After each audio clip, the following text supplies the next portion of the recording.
How to stop calling on Messenger. Hi everyone, this is Max. I hope you are doing great, so let's start without wasting time. First of all, keep holding the Messenger icon and tap on App Info. Now go to Notifications. Now scroll down a bit and tap on Calls. Now disable the toggle for Allow Notifications. Now go back. Again go back.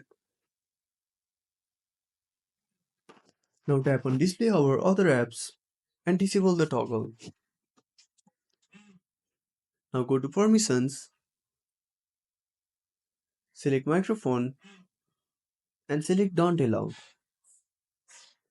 Now select Camera and do the same process. So that's it. If you found this video helpful, smash that like button and subscribe our channel for more awesome content. Have a warning question or decide the topic? Drop down a comment below. This is Max signing off until next time.